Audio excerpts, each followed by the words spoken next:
Bienvenue sur autoplus.fr. Au sommaire, la FT86-2, l'accord retouché, une Gallardo bicolore, un Touareg doré, le projet écolo de Volvo lancé et la DS3 WRC prête à attaquer.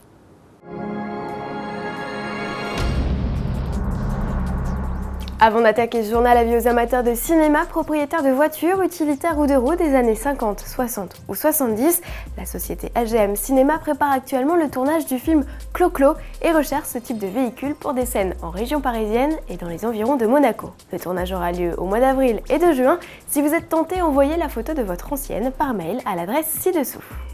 J-35 avant l'ouverture des portes du Salon de l'Automobile de Genève, une échéance encore lointaine et pourtant les constructeurs se pressent pour annoncer leurs nouveautés, même s'ils n'ont pas grand chose à montrer. C'est le cas de Toyota qui nous appâte avec cette photo teaser de la deuxième génération de sa sportive FT86. Chez Honda, on est un peu plus bavard, surtout quand il s'agit de parler du best-seller de la gamme, l'Accord. La 8e génération de la berline et du Berk reçoivent de légères retouches.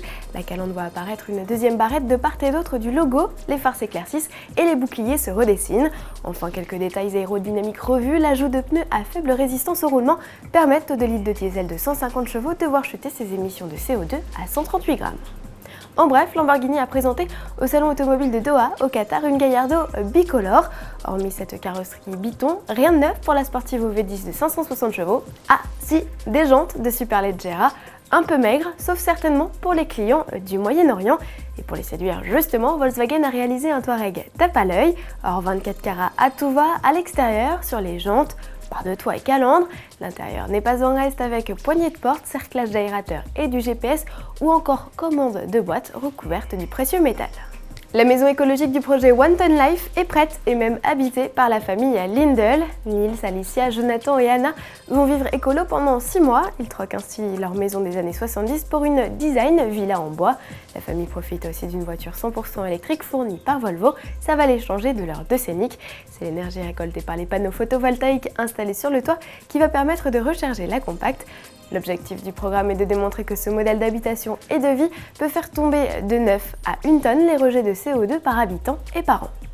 Sport pour finir avec la présentation officielle de la DS3 WRC, nouvel allié des duos Sébastien Loeb, Daniel Elena et Sébastien Ogier, Julia Ingrassia en championnat du monde des rallyes. Elle succède à la Xara et la C4. Qu'est-elle de différent cette DS3? Réponse avec le septuple champion du monde. La voiture est plus courte, donc ça en fait une voiture un petit peu plus cubique et qui fait qu'elle est plus agile, elle est plus réactive. Par contre, elle est aussi un peu plus nerveuse, donc on est obligé de se battre un peu plus dedans. Surtout que maintenant, on n'a plus les vitesses au volant, on doit lâcher la main pour prendre le levier, donc on est obligé de se battre un peu plus.